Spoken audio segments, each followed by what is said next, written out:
من الطرق الخاطئة لحفظ العطور هي وضعها في مصادر مباشرة لأشعة الشمس. كثير من الأشخاص يحطون العطور في السيارة ويتركونها لمدة أيام أو حتى أشهر في السيارة من غير ما ينزلونها في الغرفة. هذه الطريقة تساعد على تفكك جزيئات العطور وتغير من رائحة العطر، ممكن تأكسد هذا العطر. أيضا أحد الأخطاء أنكم تستخدمون العطر وتتركونه مفتوح بدون ما تغطونه. بهذه الطريقة ممكن تعطون مجال للعطر أنه يتأكسد حتى لو كان في زجاجة العطر، لأن منفذ بخ هذا العطر ممكن يكون أحد الأسباب لتسريب الهواء لداخل الزجاجة إذا ما كان البامب أصلي أو كان من صناعة صينية. وإذا كنتم مسافرين لفترة طويلة فأفضل طريقة في أنكم تحفظون هذه العطور أنكم تحطونها في الأدراج وتسكرون عليها لحمايتها من التعرض لأي إضاءة، سواء كانت إضاءة الشمس أو حتى إضاءة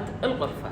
هذه معلومات بسيطة حبيت أفيدكم فيها لطرق حفظ العطور، وحاولوا كثر ما تقدرون أنكم ما تخلون العطور في السيارة لأنها ممكن تخترب مع الوقت أو تسرب. بعض الأحيان العطور ممكن تسرب إذا بقت في درجة حرارة عالية، والسبب يرجع إلى تمدد هذا العطر عند تعرضه إلى درجات حرارة عالية. حاولوا تخلون عطوركم في غرفة باردة أو في غرفة معتدلة ولا تعرضونه لأشعة الشمس. كانت وياكم أختكم موزة الأغفلي، ويا ليت تحطوا لي تعليقاتكم تحت هذا الفيديو، أتشرف بمشاركتكم. وإذا كانت عندكم بعض المعلومات الإضافية للمعلومات اللي أنا ذكرتها أتمنى تفيدون متابعينا بهذه المعلومات في تعليقاتكم تحت هذا المنشور.